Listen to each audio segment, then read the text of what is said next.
So, 5 million internet years ago, on August 9th, 2015, I made a video called 10 What the Fuck Bible Passages. And this video here is the sequel, because my one remaining fan is clamoring for it.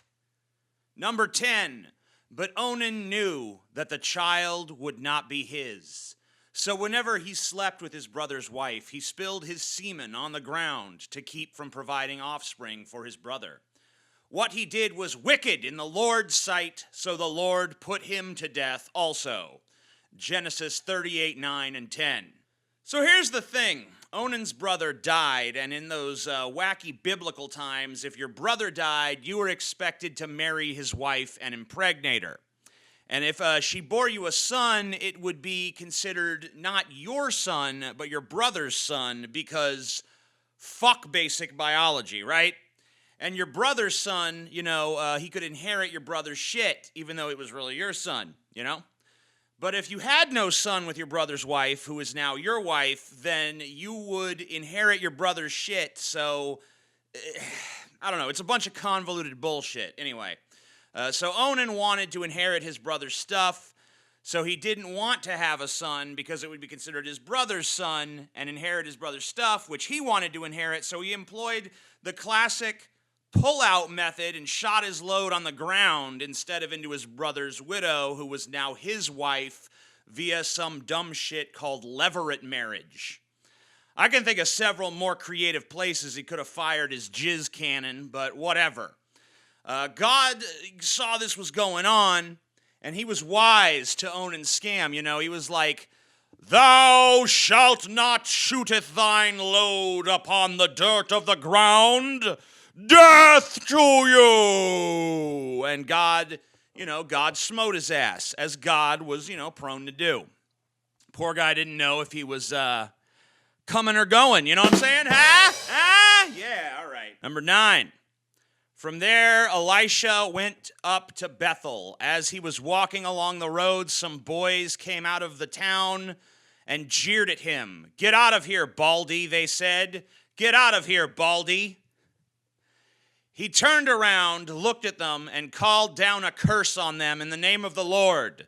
Then 2 bears came out of the woods and mauled 42 of the boys. That's from 2 Kings 2:23 through 24. So some kids made fun of a bald guy, so God sent bears to maul them to death. Why do I feel like the guy who wrote this was a bald dude and this was like his cathartic fan fiction? He's like, "Make fun of me, will ya?" Imagine mothers and fathers and siblings weeping over the mangled fucking corpses of their loved ones, and, it's pretty grisly, sight, but they deserved it, they made fun of a bald guy. I think I finally know what Christians mean when they call him a loving God, he loves to kill. This verse is more than I can, it's coming. This verse is more than I can bear. Bitch! That's a bald-faced lie. Get it? Bald-faced? God should probably strike me dead for these terrible fucking puns, man. Number 8. Lot and his 2 daughters left Zoar and settled in the mountains, for he was afraid to stay in Zoar. He and his 2 daughters lived in a cave. One day the older daughter said to the younger, "Our father is old and there is no man around here to give us children, as is the custom all over the earth. Let's get our father to drink wine and then sleep with him to preserve our family line through our father." That night, they got their father to drink wine, and the older daughter went in and slept with him. He was not aware of it when she lay down or when she got up. The next day, the older daughter said to the younger, "Last night I slept with my father. Let's get him to drink wine again tonight and go in and sleep with him so that we can preserve our family line through our father." So they got their father to drink wine that night also, and the younger daughter went in and slept with him. Again, he was not aware of it when she lay down or when she got up. So both of Lot's daughters became pregnant by their father. The older daughter had a son, and she named him Moab. He is the father of the Moabites of today. The younger, the Moab. I was always wondering where the Moabites came from, weren't you guys? The younger daughter also had a son, and she named him Ben-Ami. Ben-Ami? He is the father of the Ammonites of today. Wow, got to learn the origin story of the fucking Ammonites and the Moabites, or whatever the fuck they were. You know, I'm no biblical scholar, you know? But I can tell you one thing. The dudes who wrote this book were seriously, like, boned up. Boned up! They wrote in a fucking scene where two girls date rape their own dad. I have a feeling that Onan wasn't the only one spilling his seed on the ground, because I'm pretty sure whoever authored this story was jacking off under the table. Oh man, wish my daughters would get me drunk and rape me. Rape me, my friend. Why is it that God is always poking his nose in other people's business when they're coming on the ground or making fun of bald people, but he doesn't make a peep as these two girls are Cosbying their own dad? Like, couldn't he have been like, "No, thou shalt not rape thine own father, for it displeases me"? Instead, he just listened to them argue about who would jump the old man's bones first, you know? You can rape daddy first if you want to. No, that's fine. You go first. I incest. All right, much like Lot, that pun was forced. Number 7. When Saul's servants told him what David had said, David replied, "Say to David, the king wants no other price for the bride than 100 Philistine foreskins to take revenge on his enemies." Saul's plan was to have David fall by the hands of the Philistines. When the attendants told David these things, he was pleased to become the king's son-in-law. So before the allotted time elapsed, David took his men with him and went out and killed 200 Philistines and brought back their foreskins.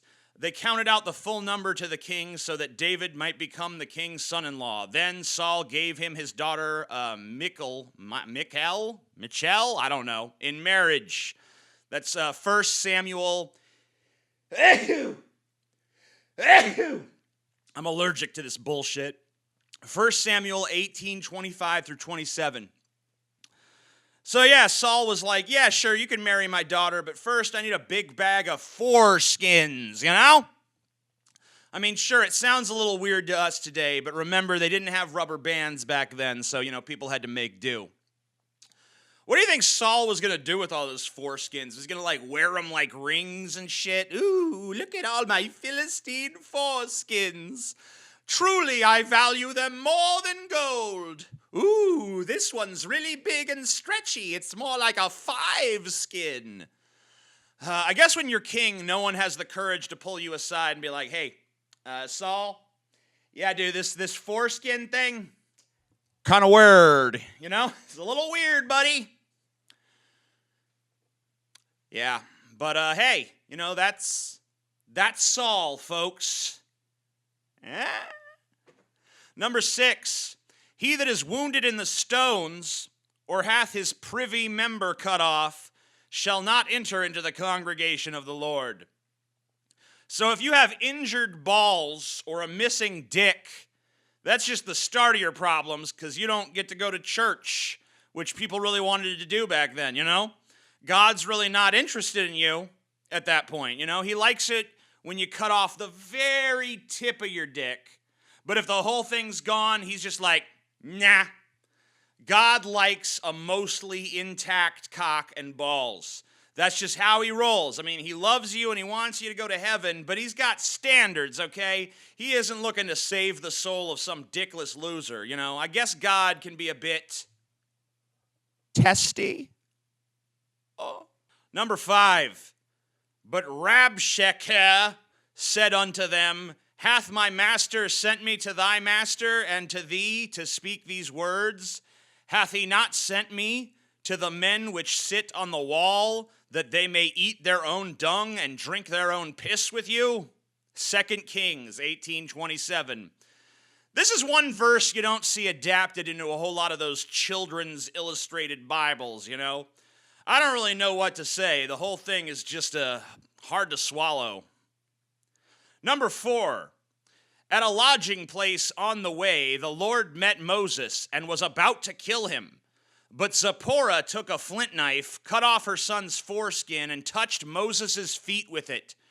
"Surely you are a bridegroom of blood to me," she said. So the Lord let him alone. Exodus 4:24 through 26.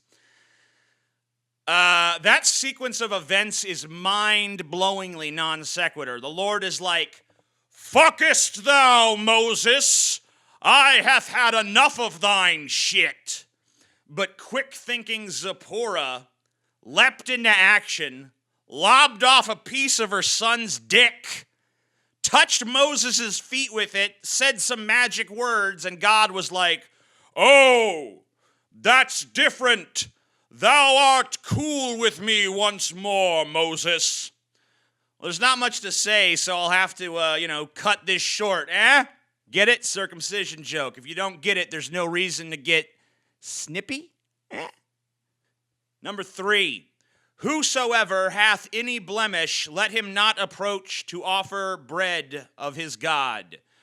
For whatsoever man he be that hath a blemish, he shall not approach, a blind man, or a lame, or he that hath a flat nose, or anything superfluous, or a man that is broken-footed, or broken-handed, or crookback, or a dwarf, or that hath a blemish in his eye, or be scurvy, or scabbed, or hath his stones broken.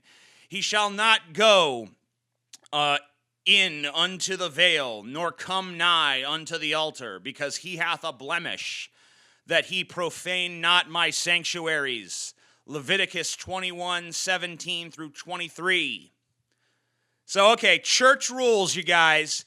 No blemishes, no blind fucks, no crippled fucks, no flat-nosed fucks, no crookbacks, no dwarfs, no eye blemishes, no scurvy, no scabs, no deformities of any kind.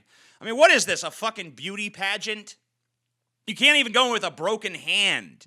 You can't even break your hand and go to church. What if you broke your hand punching an infidel in the face, Will God let that slide since you broke it serving him? Or is he just going to be like, "Nah, dog, nah. Come back when it's healed," unless it heals weird, in which case, don't come back at all. This is a church, not a freak show. You don't like it? You can Leviticus my ass, Unless you got blemishes on your lips. I don't want it. Number 2, you may purchase male or female slaves from among the foreigners who live among you. You may also purchase the children of such resident foreigners, including those who have been born in your land. You may treat them as your property, passing them on to your children as a permanent inheritance. You may treat your slaves like this, but the people of Israel, your relatives, must never be treated this way. Leviticus 25:44 through 46. I'm glad that they drew that line in the sand. Only enslave foreigners. Only buy children from foreigners. What a beautiful moral code, am I right? I'd go so far as to call this book the basis for objective morality. But don't you worry, I'm sure those slaves got an excellent education. They were always working for their masters. But, all right, that one was a stretch, I'm sorry. And the number 1 what the fuck Bible verse is, you will be pledged to be married to a woman, but another will take her and rape her. You will build a house, but you will not live in it. You will plant a vineyard, but you will not even begin to enjoy its fruits. Your ox will be slaughtered before your eyes, but you will eat none of it. Your donkey will be forcibly taken from you and will not be returned. Your sheep will be given to your enemies, and no one will rescue them. The Lord will afflict your knees and legs with painful boils that cannot be cured, spreading from the soles of your feet to the top of your head. Deuteronomy 28:30 and 31 and 35. Shit, What did this guy do? He pissed God off, Something fierce. You know what I think he did? I think he pulled out of his wife by levirate marriage, blew his load on top of a bald guy's head to make fun of him. This maneuver is called glazing the Picard, by the way. Then he went into the church, even though he was a scabbed and blemished hunchback midget with a broken foot. I also think he was already on God's bad side for being uncircumcised and opposing slavery. You know, if he'd only devoted himself to more righteous activities like raping his own father or chopping off people's foreskins for the king, then maybe God would have smiled down on him a little more. But nah, he had to be a prick. So I urge all of you in my audience, save your souls, be good people, murder, enslave, and persecute like good Christians. When God sees you buying a slave, he smiles. When he sees you cut someone down and then chop off their foreskin to bring back to President Trump, he rejoices. Hallelujah! I think this is a good time to remind you that 24% of U.S. adults think this book is the literal word of God, and 47% think it's the inspired word of God. Well, to this ignorant 71% of the population, I gotta say this. If this is the word of God, whether it be literal or inspired, then God is a piece of shit and he's not worth your worship. Instead, we should start working on ways to kill the son of a bitch. Luckily, we don't have to because he doesn't exist. So we don't have to bother with that shit. We just have to somehow learn to live without the great wisdom of the Bible, how are we ever going to make it? How are we ever going to make it without this great moral tome to fucking guide us? I don't know, but we'll figure it out together. I'm the Amazing Atheist. Peace the fuck out, and fuck you. Hey everybody, just wanted to thank you for checking out the video. I hope you enjoyed it. If you did, please consider supporting the Patreon down below or making a one-time donation to help the channel via PayPal. I would also appreciate if I could see some of you guys come down to Los Angeles on July 21st at the Mint. Tickets are available on all the most recent episodes of my podcast, Deep Fat Fried. We're going to do a big live show and a meet and greet, so if you want to come hang out with me and my co-hosts on the podcast, you can do so by buying tickets to the first Deep Fat Fried live show and meetup happening in Los Angeles on July 21st at the Mint. And look forward to seeing you guys there. 21 plus.